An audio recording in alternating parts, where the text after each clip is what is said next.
Hi. Hey, how's it going? Pretty good. You? I'm all right. I have to turn off this virtual background.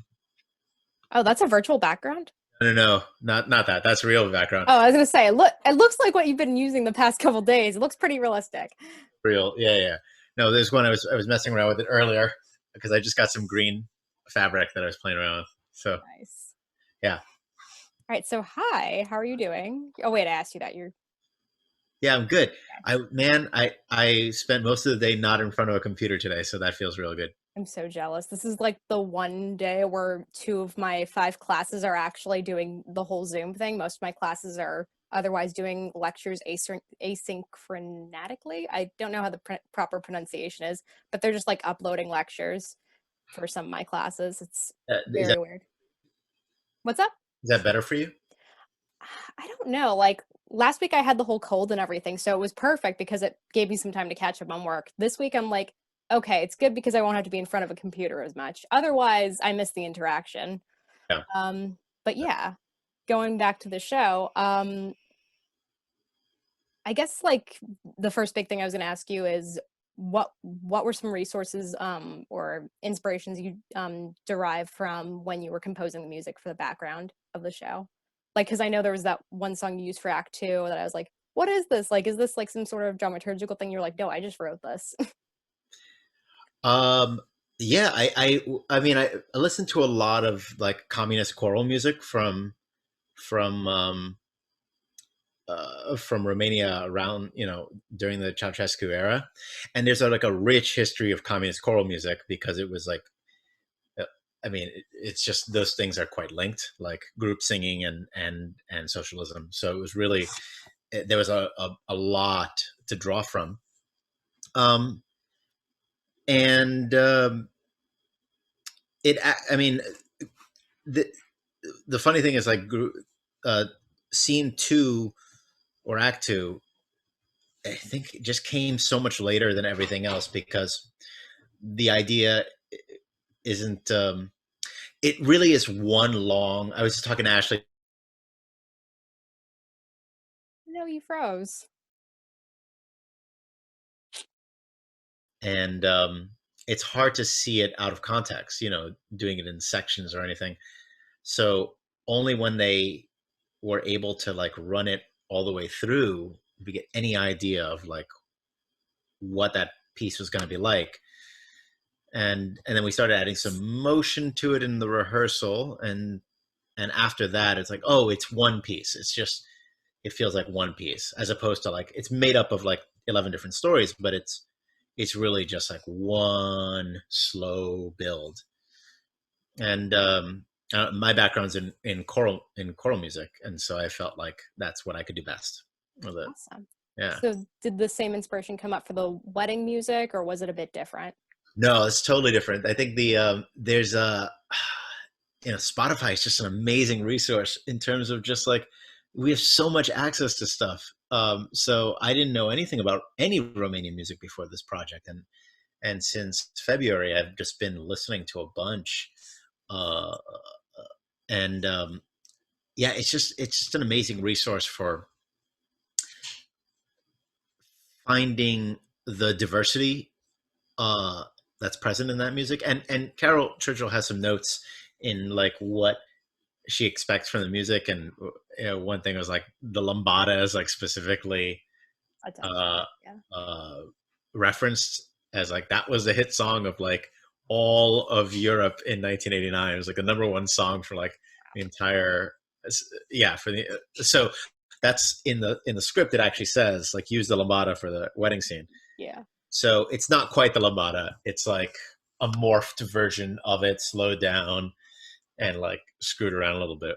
And it's sampling like a bunch of different Romanian uh, dulcimer players. Like just that was like a world that I really really got into Awesome. um, researching. So, I guess moving on to the technical element of it, did a lot of this change moving into Zoom, or was a lot of it minus the technology similar? While the show was originally planned to be in Luma. Um, yeah, I think so.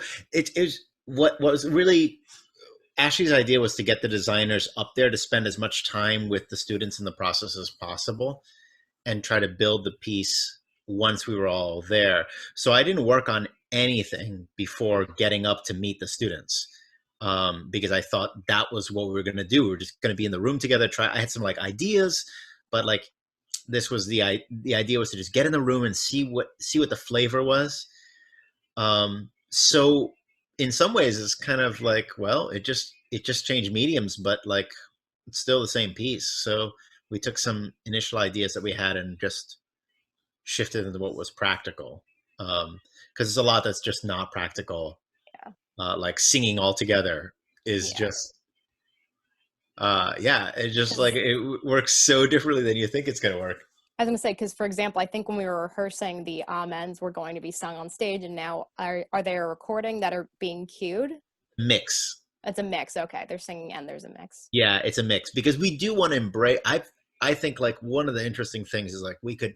One of the big questions that keeps coming up is like why make a stream versus make a music video, right? We could just make a video and show it if we wanted things to be like spotless and exact, but that's not the medium. The medium is dropouts. The medium is auto gate, like sound gating. The medium is like everything's out of sync.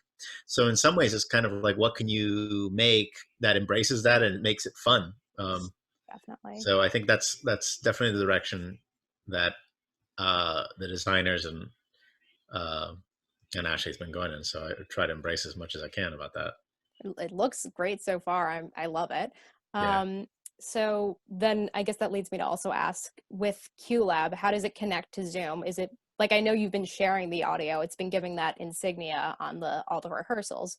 Does it, much like the Isadora system, kind of combine with Zoom, or is it more embedded in the system than I guess I'm thinking? It actually has to be.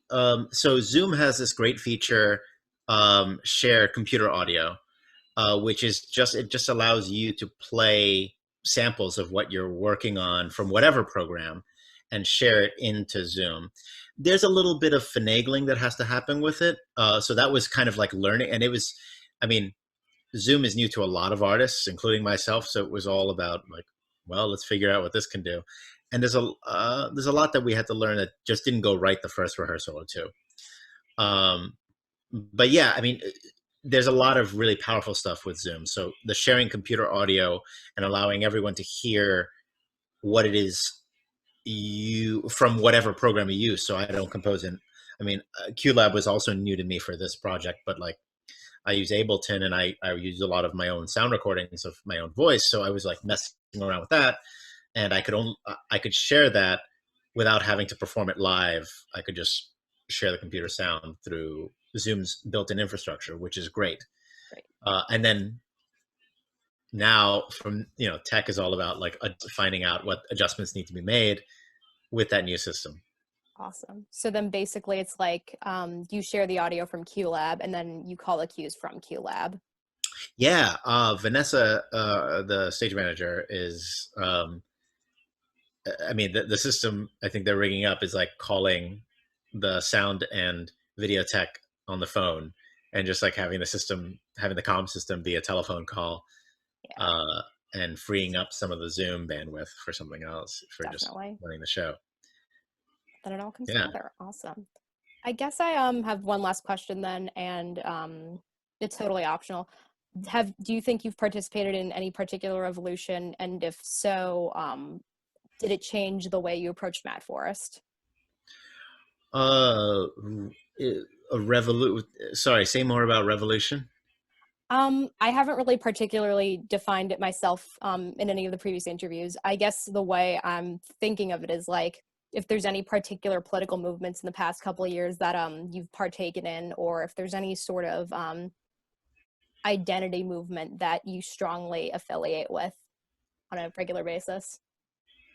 I don't know if I don't know if I strongly identify with any revolutionary movements, and I certainly don't actively do it. I no, what I approach Mad Forest in its history and looking at it as like this particular moment in time with these particular people and stories they're telling. And I look at history a lot that way. That's what's really interesting. The fact the fact that they were living in a revolutionary time is um, a thing that not everyone gets to do, and not everyone also notices that they're in the middle of it. Like Yeah. right now we're in a world change, and especially for you guys, for you as students, Yeah. like this is a new world crisis, and there's not been one of this magnitude in your lifetime, or even in my lifetime. So there's a way of looking at Mad Forest, where what I think is interesting is like you look at it as like in this moment, here's a snapshot that covers a few characters in a huge wave that was affecting not just Romania, but like waves of Eastern Europe, and even like European American and European South American and American Asian relationships with the Cold War. So, um, so what's interesting to think about is thinking about like how we're making this piece and what our personal connections are now in the scale of like what is going on with COVID and what's going on with uh, our our small art form and our small community, in relation to the larger picture of all this going on, is something I think about a lot now with Mad Forest, with these 13 characters, or rather these like 30 something characters, these 13 actors, Yeah. and in as a snapshot of this huge movement that was happening in those few months. Right.